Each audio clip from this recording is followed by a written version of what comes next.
Some more question for DivX. So it's obviously you have the conversion software. Is the DivX adopt DivX format support? Will it support the AVI with DivX coding? Yes, but so it'll play back AVI files. Okay. What about MP4 standard? So I guess DivX is MP4 Part 2. Okay. So we estimate there's 2 billion files out there on the internet in various forms of DivX, but this device is certified for what we call QVGA level. And so if a user has content that isn't at that level, we can put it through that converter that comes with the phone at the mobile setting, and we can guarantee that it plays back. Does it record DivX natively? So does it record videos DivX natively? Yeah. No, it doesn't. Sorry. Not yet, to be perfectly clear. We're working on that, but it is not launched in the market yet. The Secret and the Beauty do, and so obviously we're looking at that. A really basic question. Memory expansion options. What's the format? Does it say? Well, it comes with 8 gig in the form of a micro SD card. Obviously, there's internal memory as well. I think when you have a device in this nature, you need some sizable memory on board. So we have obviously understood that, and we've bundled with the product that part. Also, just one thing to add. It's also, sorry, I didn't understand that. What you said that there's 8 gig on the device and extensible. No. So the 8 gig is actually 8 gig is a micro SD card. It wasn't clear from the press release. Right, but also just as an additional accessory in the box, there will be a micro SD card reader, which will double up as one of those little screen cleaners that you might have seen in the Secret. So it will be attached to the device. So the thought point being is, even when you're in an environment where there's no Wi-Fi, where you haven't got a USB cable, you can still take that SD card out and then start sharing images and sharing other space with other people. So again, it almost becomes a flexible storage device as well as the device. The 8 gig in the box will be in the box, but it's something we're doing in the UK and Ireland. It's not going to be necessarily in the territories. They may well follow our lead. It's something we're doing because of our recognition that if we talked earlier on about 8 megapixels being where we've got to in that particular race, the customer is actually looking at that. Is also he or she is looking at the memory you get, and we've recognised that. So it's a UK initiative. What's the maximum size memory card? It's an interesting one. Yeah, we certified to 8. Yes. We certified Same size as all the others. certified to 8 because of course we have the cards to test it on. However, that doesn't necessarily mean that it's limited to 8. So I have in my Beauty, which we certified to 2, have a 4 gig card in it. So with 8, I think we could probably easily put a 16 gig card in there and it'd still be working fine in the Beauty. But as I say, we certify it to 8, but it's entirely up to you what you want to try and put in it and see how much it works. Can I ask each of the panel, could you give us your favourite feature? Which is, for example, something that you're working on? We've only had them for a day. From a day, what's caught your attention? From in a day. I would say mine would be the editing functionality of the device, whether it's the smart detection, the blink detection, the beautifier, and I just think those sort of features are just, they're making people look beautiful. So I think if you're made to look more beautiful, you're more inclined to share that image. Yeah. So I think that's a nice thing. I think it's something that is a USP. I don't believe anybody else has that sort of element of editing on the device. From a Dolby Mobile standpoint, I've got to say Dolby Mobile, but you said I can't say that. Well, it's a given. I've only had the device for about 30 minutes, plus a little bit of testing just while we waited for it to arrive. What did you test? Audio. Playback and Was music. it working for you? Yeah, playback and music.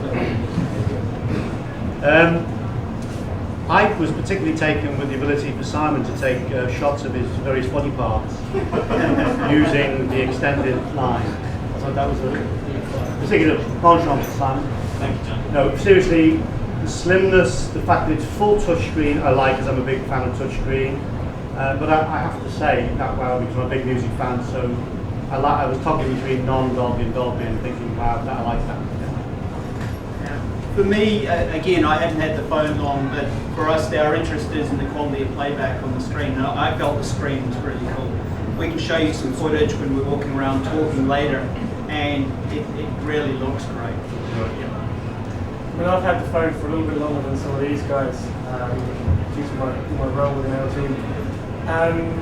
I could bore you for hours about everything that I love about it, but I guess there's two things which I really think are fantastic. One is the audio-visual playback, and the other is the capability of using it as a USB modem. HSDP at 7.2 megabits. Plug it into your laptop wherever you are, and you connect it straight away. Does that include the drivers on the actual handset? Or are they on the No, they're on. But let's get this straight. Again, it's depending on network operator software. One network within the UK will have it as a plug-and-play modem. However, every device will be able to play through the PC suite which comes in the box. So you load your PC suite onto your laptop, and then you can just go where you go. Is that just Windows drivers or are there Mac drivers? Is there any Mac support for it at all? That would max thing. I can guarantee Windows. Mac, I don't think so, but I need to check on the rules because I know we don't support Mac synchronization, but I wouldn't like to say whether we do it on the PC suite either. So, but Windows definitely. Does that work over Bluetooth as well? Yes, USB or Bluetooth. Question that got asked earlier but then got answered: what networks is on launch on?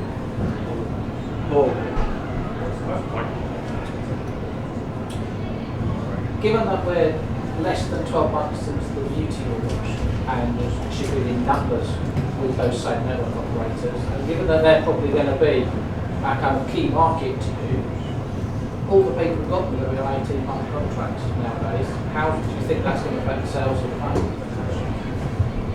I think there'll be people who, we're not just saying that this is an upgrade to beauty. Clearly we're saying we want to take market wherever we can get it, for people who want what I think is the best of its type on the market. Some people will wait and make the moment in time come to life whenever they choose to, either paying some of the remnant of the contract or waiting to the end in those cases. But I think, quite frankly, and I recognise the harshness of some of the contract attitudes out there of 18 months and 24 months. I don't agree with it myself, but and I don't think, I've been in networks on a few occasions, and I don't think I'd be very fond, even though I understand the dynamics and the metric that they're working with, about trying to save customers and keep customers for longer. I just don't think it's a relevant period of time when it comes to people's desires to change the handset, quite frankly. So I think some people will actually just say, oh, be damned, we'll pay something off and we'll move to it. But we're not just viewing, it's a follow-up to beauty, but it's not just about replacing and staying within that community of people and saying this is your next phone. We will take more market share from this, as indeed beauty did. Doesn't every month has its own churn cycle? So yes, ultimately you're looking at new customers anyway. Yeah, Really but you're not just looking at, and I'm talking about positive churn here, people who decide this is the month they're going to change their phone, rather than negative aspects of churn. You'll have people making the decision, I like this phone so much, I'm willing to go early, and I'll do whatever I can to do, and clearly it will sometimes involve some payments or maybe an extension of their contract. I'll lay on the cards. I don't like 24 months or 18-month contracts. I think it's wrong. Tell me otherwise, but if we're talking about people wanting what is a fashion or a new technology item that maybe changes every 6 or 9 months in radical form, then to tie them down for longer just because of your economic dynamics says you've got to get your economic dynamics better. Yeah. Maybe I wouldn't have said that upstairs in the network. Hey, you live in the moment. Any more questions? Okay, well I suggest what we do is we'll start drinking, eat this food up, and there's a number of people who have the devices who are more than happy to take you through the functionality and ask questions, and with all of us. So please do and enjoy. Thanks guys. Thank you very much.